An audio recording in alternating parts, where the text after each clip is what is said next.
Well, hello there, fellow YouTubers, audio playback community. Today I'm going to show you how to mechanically decouple a turntable, a CD player, some speakers without breaking the bank. And if you stay to the end, I'll show you one bonus last trick, which I guarantee that most people who see this are going to try it on their own turntable. Hang on with me. Watch. So the supplies you're going to need is all available on Amazon. Not expensive. You can put a kit together for about the price of a takeout meal. You can also customize this for your own application for heavier components, lighter components. So you can play around with this and make it your own. I'll show you how to get started and how to verify if this is actually going to work out for you. I'm pretty sure it's going to work out for a lot of systems, especially if you just need to mechanically decouple it. And it's kind of fun and interesting. You'll see. I don't know if most people have heard of drum gels. Now, drum gels have been used by drummers for many years to pretty much control the sound, the attack on the drums, and the sustain of the drums. Also on their cymbals, they use it to control the crash of the cymbals and how the cymbal dries out and goes back silent. So you can put as many on there or remove some. I would say check out a video of how drummers actually use this. And I'm kind of surprised this hasn't made it into our community. But I guess just no one's figured out a way of putting them together. But I'm going to show you some way. It's simple and you can make it work with your system. And it should work out for you really well. Hang on. So here on the table, I have two different types of drum gels. I have these black ones, which are like gummy bears.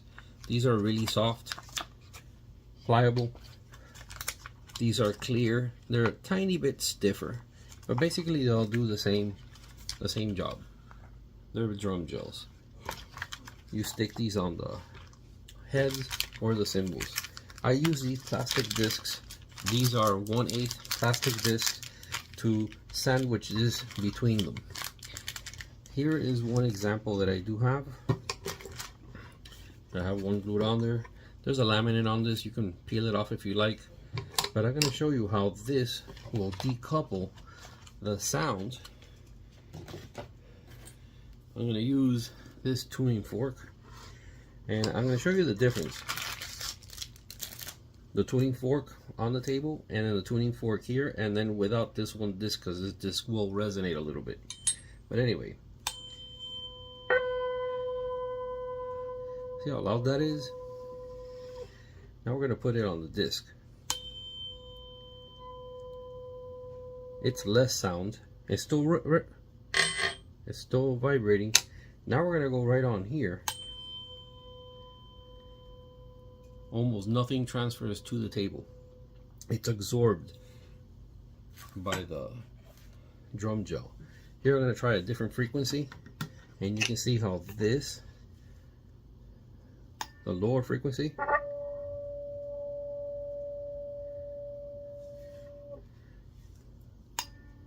here on the plastic, it's still vibrating. Now on the gel, see, it's almost silent, still vibrating. So this will help you decouple, and you can put as many as you like on here. You can split them up. I have one of these cut into 4, put on each corner on my CD player. And the CD player, pretty much you can bump at the table. Nothing really makes it through. The sound stays at bay. I can show you here on my turntable. They actually look okay. See it right there? And it's very simple to put together. I can try to slide this one out and you can see what it looks like.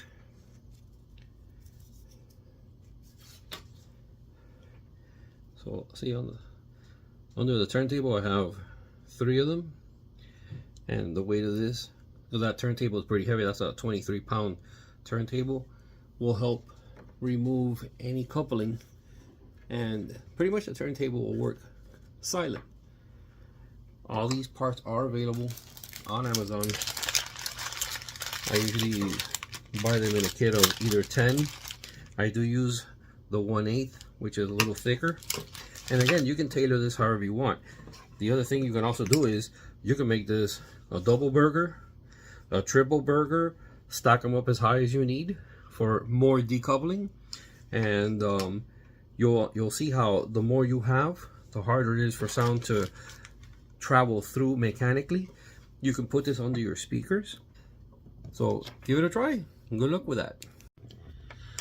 So like I mentioned, the clear ones are a tiny bit stiffer than the black one. The black ones are a little more gummier. So the black ones, if you have something that's lighter, I would say that's what I would use for something lighter. Something heavier, I would use the white ones, especially because they don't look like they'll, you know, spread out so much.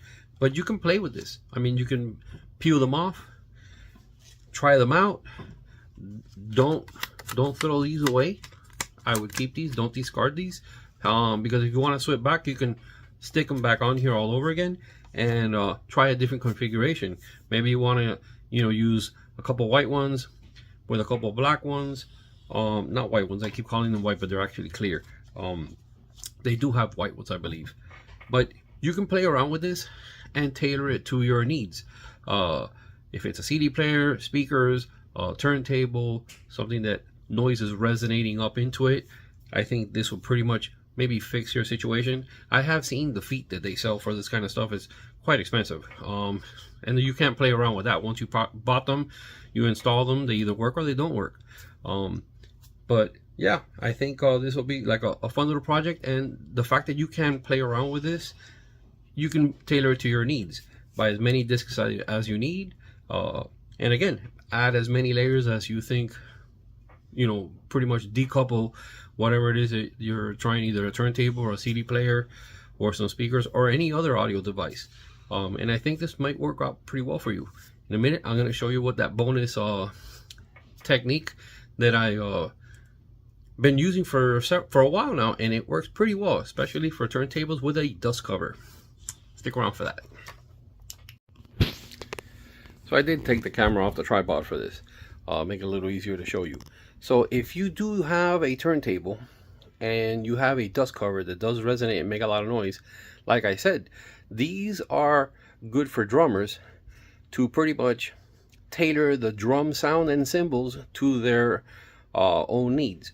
How they want the cymbals to decay and pretty much dry out, and the same thing for drums. So for a turntable with a dust cover, let me show you what I've done to this turntable. See that right there? See that one right there? So I've installed these on my turntable, and what they help do is remove any of that ringing that you normally get from your turntable dust cover. I used to pull the dust cover off to play records. I forget now, I don't pull it off. I do have another one of these turntables that does not have these on the dust cover. My kids took over that one. And if you tap on it, it will ring a little. So this is what the untreated dust cover sounds like.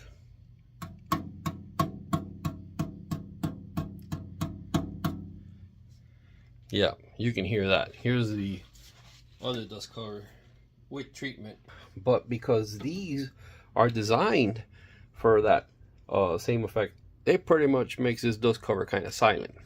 So I would say give it a try, and I'm pretty sure you're going to be happy with your results, because it pretty much takes all that resonance, all those vibrating surfaces, and it gets rid of it. And I usually have them in the centers, on the lower sides, and I have one in the middle, and pretty much the turntable will work pretty silent. So give it a try, have fun with it, and as always, keep listening. Bye bye.